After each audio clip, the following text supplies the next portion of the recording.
Cette vidéo est pour montrer quelques outils dans Scikit-learn, notamment au niveau de l'imagerie, donc Scikit image. On va essayer de lire une image et de la segmenter avec un k-means. Déjà, on va utiliser cette image. Donc on va déjà chercher l'image.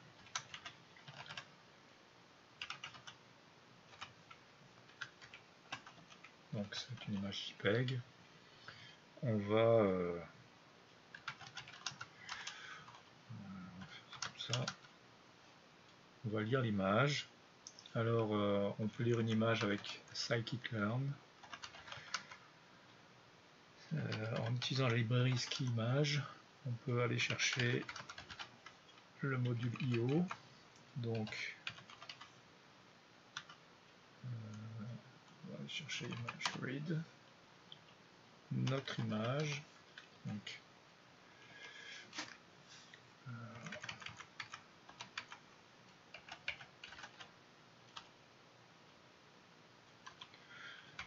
simplement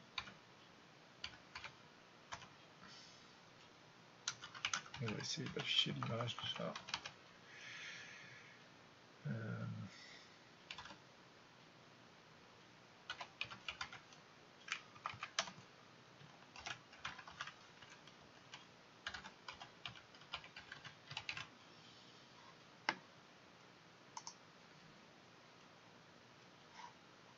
Donc on peut afficher l'image dans Matplotlib, ça marche. Donc on arrive à bien lire l'image. On va aller récupérer les dimensions de l'image. Donc, ni plus ni moins, c'est la dimension de la matrice qu'on lit. On va l'image elle a 3 bandes, donc c'était une matrice à 3 axes. On va ramener ça à 2D. Donc on va utiliser NumPy.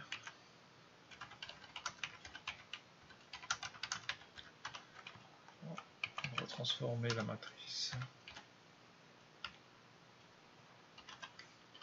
Donc avec Reshape. Donc la nouvelle dimension, ça va être une matrice 2D. Donc ça, c'est ce qui permettra d'utiliser des algorithmes par la suite. Donc on a une matrice qui a été redimensionnée. On va chercher des échantillons pour entraîner notre méthode. Donc on va utiliser la méthode shuffle qui est dans le module sklearn. Donc ça permet d'aller chercher des échantillons au hasard. Donc ce qu'on a besoin, c'est de nos données. Random 0. On va aller en chercher 1000. Là on peut utiliser k-means. Donc là pareil, on va aller chercher une méthode de classification. Donc cluster, le k-means. Donc k-means, ça va prendre des informations, le nombre de clusters qu'on souhaite, disons 16.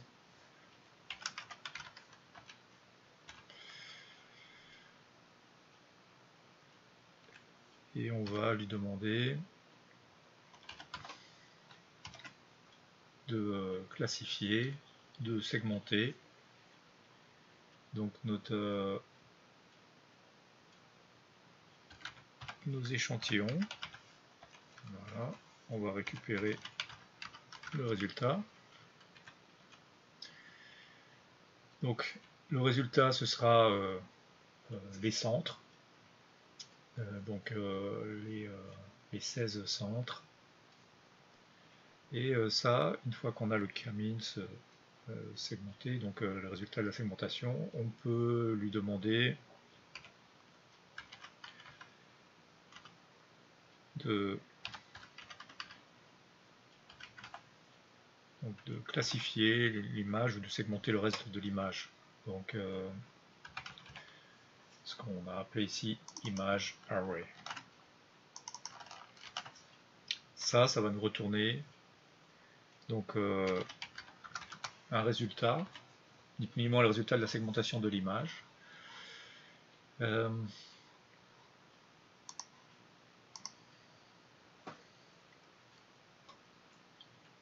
peut aller chercher la taille. Donc k-means cluster centers.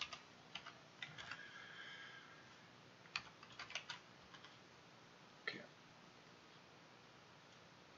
On a besoin du premier élément. On va créer une matrice qui va recevoir en fait les informations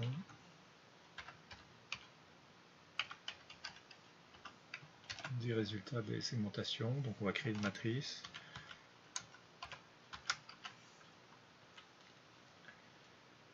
Exactement la taille du résultat de la segmentation. Et maintenant on va alimenter donc en parcourant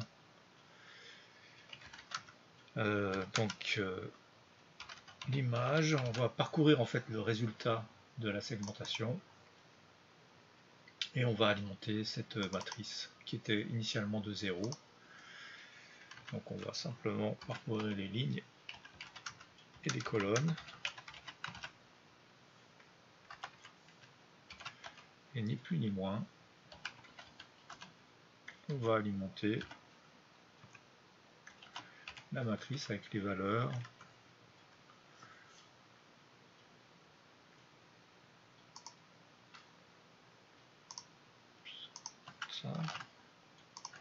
de la segmentation.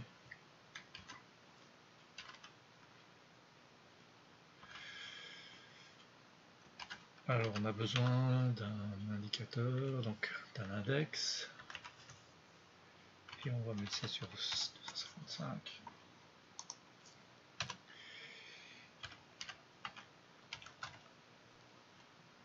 C'est comme ça.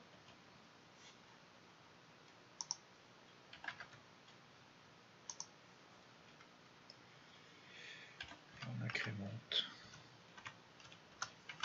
Voilà. Donc, out image. Ça ici.